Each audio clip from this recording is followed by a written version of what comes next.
जय हिंद एवरीवन।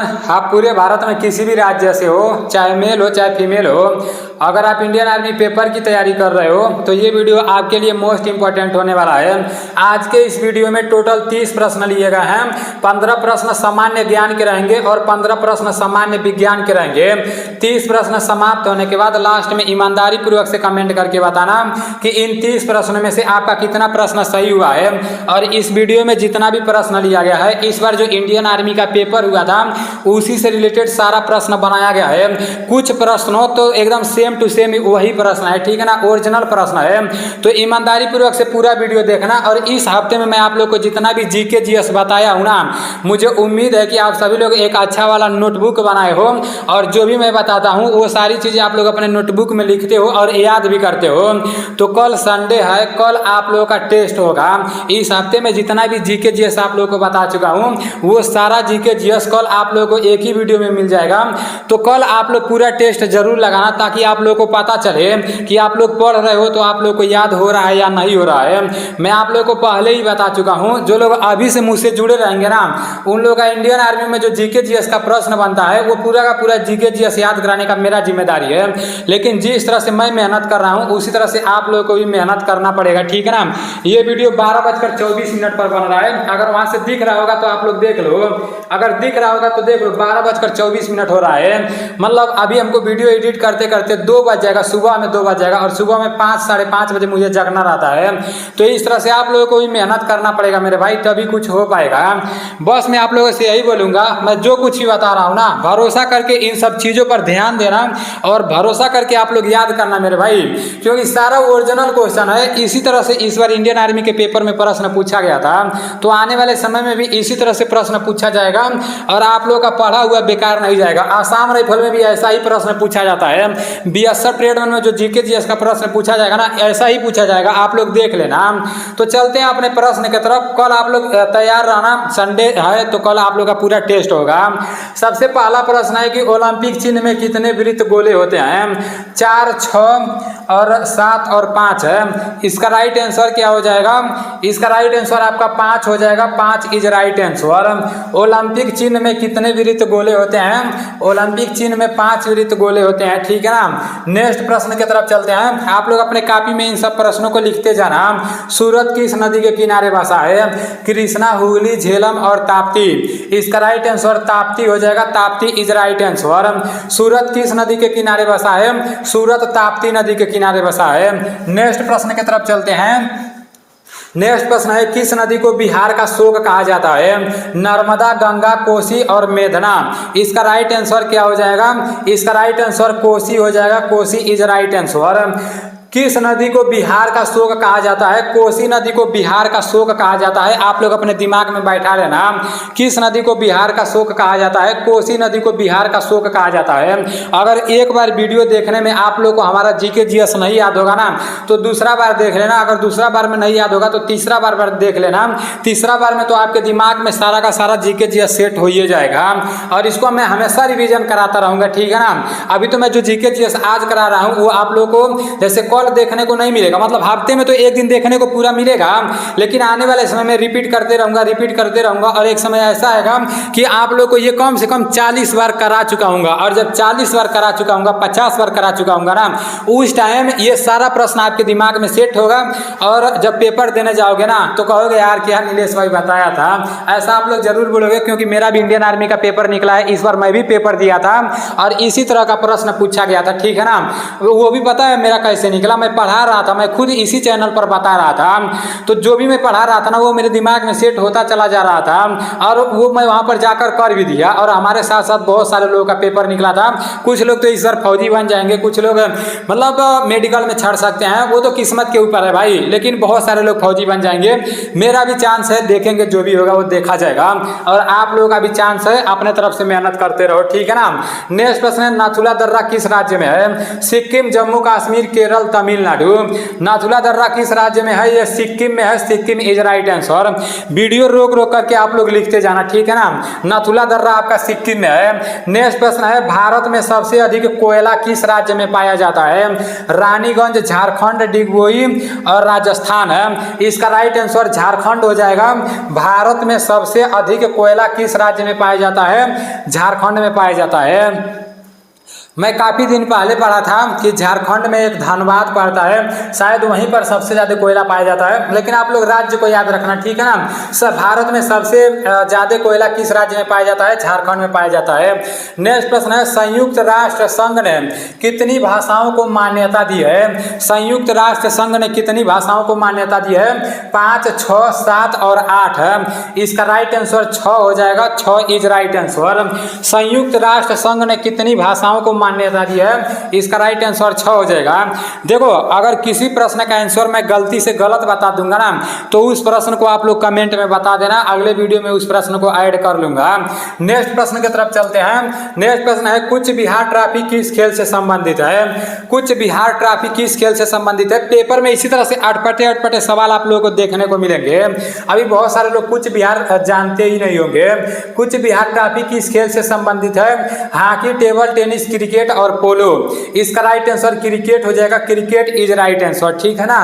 कुछ बिहार ट्रॉफी किस खेल से संबंधित है? तो ये क्रिकेट हो जाएगा। नेक्स्ट प्रश्न है कि राज्यपाल पद हेतु न्यूनतम आयु कितनी होती है? राज्यपाल पद हेतु न्यूनतम आयु कितनी होती है? 30 वर्ष, 25 वर्ष, 35 वर्ष, 18 वर्ष। इसका राइट आंसर 35 वर्ष हो जाएगा। 35 वर्ष इज राइट आंसर। आप लोग लिख लेना, मोस्ट इंपॉर्टेंट प्रश्न है, ठीक है ना। और नेक्स्ट प्रश्न की तरफ चलते हैं। मिशन चंद्रयान 3 को कब लॉन्च किया गया? इसी चैनल पर मिशन चंद्रयान 3 से रिलेटेड जितना भी इंपॉर्टेंट प्रश्न है वो सारा का सारा प्रश्न नीचे आप लोग को मिल जाएगा। अगर वो वीडियो आप लोग नहीं देखे हो ना, तो भाई जाकर नीचे देख लेना, क्योंकि मिशन चंद्रयान से ना मैं 110% गारंटी के साथ बोल सकता हूँ, आपके पेपर में आप कहीं से भी हो, जैसे पूरे भारत में इंडियन आर्मी का बहुत सारा सेंटर है, हर राज्य में अलग अलग पेपर कराया जाता है, अलग अलग जगह, तो हर जगह मिशन चंद्रयान 3 से एक प्रश्न देखने को मिल सकता है, क्योंकि ये करंट अफेयर्स का प्रश्न है और मोस्ट इंपोर्टेंट प्रश्न है। तो मेरा वो जो मिशन चंद्रयान वाला वीडियो है ना, उसको आप लोग देख लेना। अगर आप लोग बोलोगे तो दोबारा मैं यहाँ पर जैसे डिजिटल बोर्ड पर आप लोग के सामने सारा प्रश्न लाकर दिखा दूंगा, अगर आप लोग बोलोगे तो, ठीक है ना। कमेंट जरूर करना। मिशन चंद्रयान 3 को कब लॉन्च किया गया? 14 जुलाई 2023, 15 जुलाई 2023, 25 जुलाई 2023, 11 जुलाई 2023। इसका राइट आंसर 14 जुलाई 2023 हो जाएगा, ठीक है ना। मिशन चंद्रयान 3 को कब लॉन्च किया गया? 14 जुलाई 2023 को। कितने बजे? 2:35 पर। नेक्स्ट प्रश्न है, भारत में सबसे पहले आईएएस कौन बने थे? मोस्ट इंपोर्टेंट प्रश्न है। भारत में सबसे पहले आईएएस कौन बने थे? रविंद्रनाथ टैगोर, सत्येंद्रनाथ टैगोर, विजेंद्रनाथ टैगोर, इनमें से कोई नहीं। आप लोग अपने कॉपी में लिख लेना, ठीक है ना। भारत में सबसे पहले आईएएस सत्येंद्रनाथ टैगोर बने थे। सत्येंद्रनाथ टैगोर रविंद्रनाथ टैगोर के भाई थे, ठीक है ना, और रविंद्रनाथ टैगोर के भाई विजेंद्रनाथ टैगोर भी थे। नेक्स्ट प्रश्न की तरफ चलते हैं। नेक्स्ट प्रश्न है, भारत में सबसे पहले जनगणना की शुरुआत कब हुई? भारत में सबसे पहले जनगणना की शुरुआत कब हुई? 1840, 1870, 1872, 1948 है। आप लोग इसको अपने कॉपी में लिख लेना, ठीक है ना। भारत में सबसे पहले जनगणना की शुरुआत कब हुई? 1872 में हुई, ठीक है ना। अगर पूछ देगा कि सबसे पहले जनगणना की शुरुआत मतलब किसके शासनकाल में हुआ, तो लॉर्ड मेयो के शासनकाल में हुआ। नेक्स्ट प्रश्न की तरफ चलते हैं। नेक्स्ट प्रश्न है, दिलवाड़ा का प्रसिद्ध जैन मंदिर कहाँ स्थित है? कर्नाटक, आंध्र प्रदेश, राजस्थान और मध्य प्रदेश। आप लोग इसको अपने कॉपी में लिख लेना। दिलवाड़ा का प्रसिद्ध जैन मंदिर कहाँ स्थित है? दिलवाड़ा का प्रसिद्ध जैन मंदिर राजस्थान में स्थित है। Rajasthan is right answer. Dilwara का प्रसिद्ध जैन मंदिर राजस्थान में स्थित है। मोस्ट इंपोर्टेंट प्रश्न है, आप लोग इसको लिख लेना, ठीक है ना। नेक्स्ट प्रश्न है, विटामिन बी की कमी से कौन सा रोग होता है? ओहो, ये तो भाई सामान्य विज्ञान का है, ये सामान्य विज्ञान का प्रश्न है, ये सामान्य ज्ञान में गलती से आ गया है, तो इसका आंसर भी आप लोग दे लो। विटामिन बी की कमी से कौन सा रोग होता है? रतौंधी, रिकेटस, बेरी टेकोफेरॉल। इसका राइट आंसर विटामिन बी की कमी से बेरी होता है, ठीक है ना।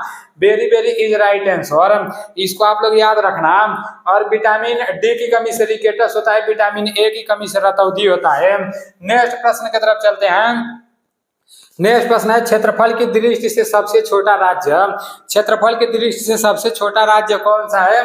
गोवा, सिक्किम, बिहार और तमिलनाडु।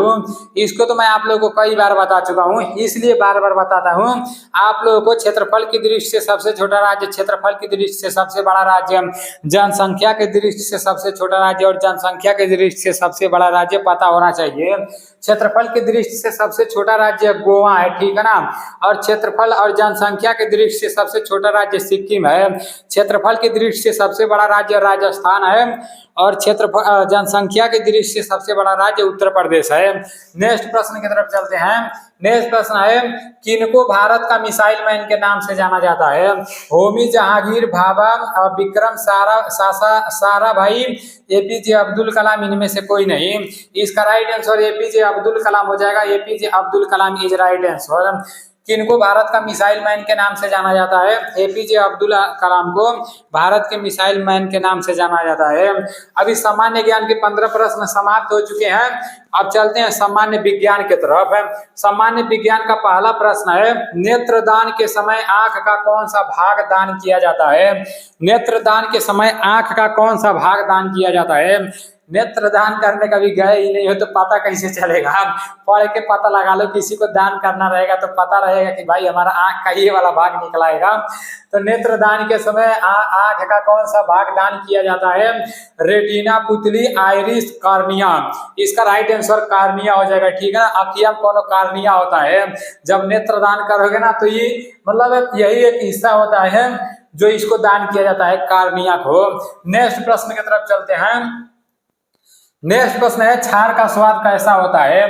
तीखा, कड़वा, मीठा, इनमें से कोई नहीं। इसका राइट आंसर क्या हो जाएगा? अपने कॉपी में इसको लिख लो। छार का स्वाद कैसा होता है? छार का स्वाद कड़वा होता है। कड़वा इज राइट आंसर। छार का स्वाद कड़वा होता है।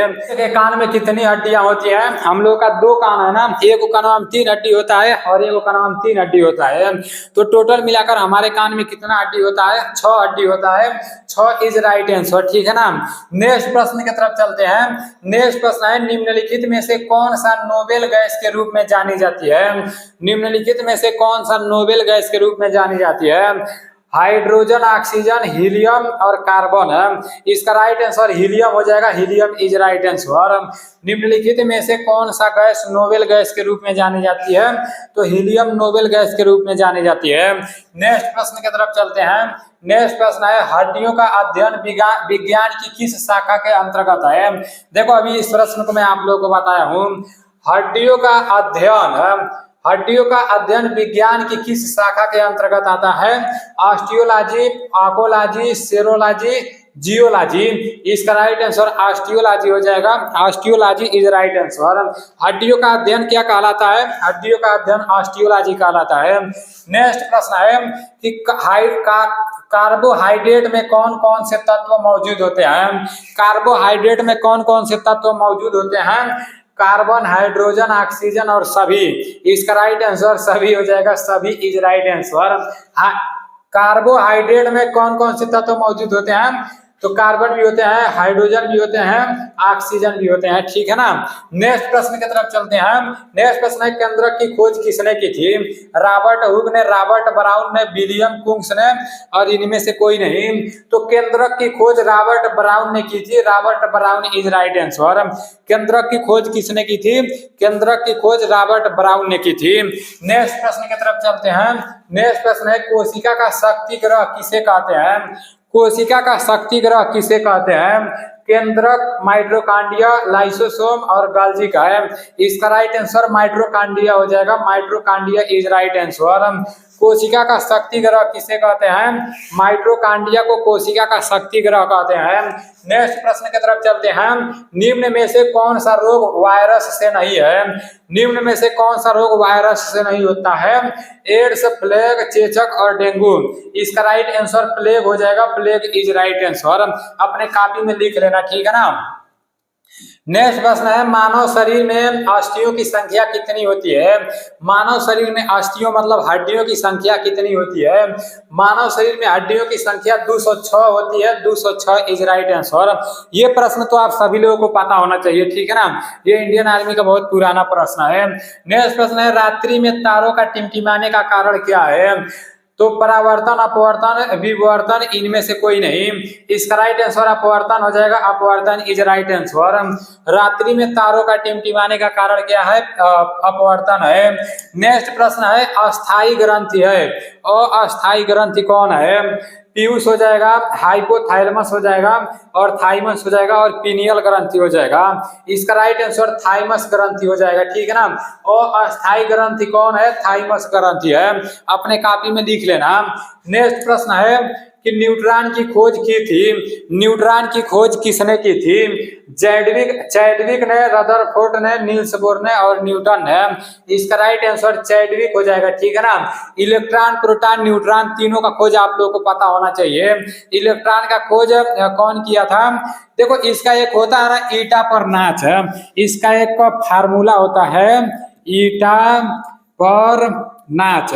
मैं आप लोग को बता दे रहा हूं, हो सके तो इसको भी आप लोग अपने कॉपी में लिख लेना। ये आप लोग 9 में भी पढ़े होंगे, 10 में भी पढ़े होंगे। यहाँ पर लिखा गया कि न्यूट्रॉन की खोज किसने की?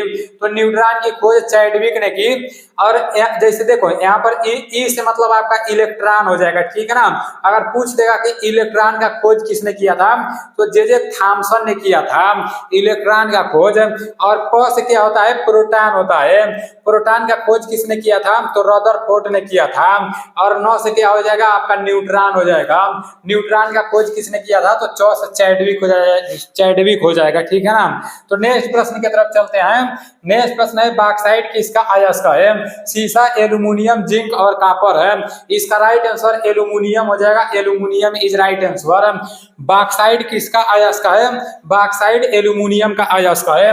नेक्स्ट प्रश्न की तरफ चलते हैं। ये नेक्स्ट प्रश्न और लास्ट प्रश्न है, ये गलती नहीं होना चाहिए। मनुष्य थोड़ा गलती लिखा गया है, इसको आप लोग सही कर लेना, ठीक है ना। मनुष्य के हृदय में कक्षों की संख्या होती है। मनुष्य के हृदय में कितने कक्ष होते हैं? यहाँ पर बोला गया है मनुष्य के हृदय में कितने कक्ष होते हैं, कोष्ठ नहीं कक्ष होते हैं, ठीक है ना। 3, 4, 5 और 6। इसका राइट आंसर क्या हो जाएगा? इसका राइट आंसर 4 हो जाएगा। मनुष्य के हृदय में 4 कक्ष होते हैं, ठीक है ना। अभी आप लोगों के 30 प्रश्न समाप्त हो चुके हैं। इन 30 प्रश्नों में से आपका कितना प्रश्न सही हुआ है, ईमानदारी पूर्वक से कमेंट करके बताना। और कल जितना भी जीके जीएस का प्रश्न कराया हूं इस हफ्ते में, वो सारा प्रश्न आप लोगों को मैं दूंगा, पूरा का पूरा वीडियो बनाकर, फुल वीडियो बनाकर दूंगा। तो उसका आप लोग फायदा उठाना, लाभ उठाना। सारा प्रश्न का टेस्ट जरूर देना और आज आप लोग रिवीजन कर लेना, ठीक है ना। पूरा दिन आप लोग रिवीजन कर लेना, ताकि कल अगर 110 प्रश्न रहे तो 110 में से 110 प्रश्न सही हो जाए, ठीक है ना। तो चलो ठीक है, मिलते हैं अगले वीडियो में। जय हिंद।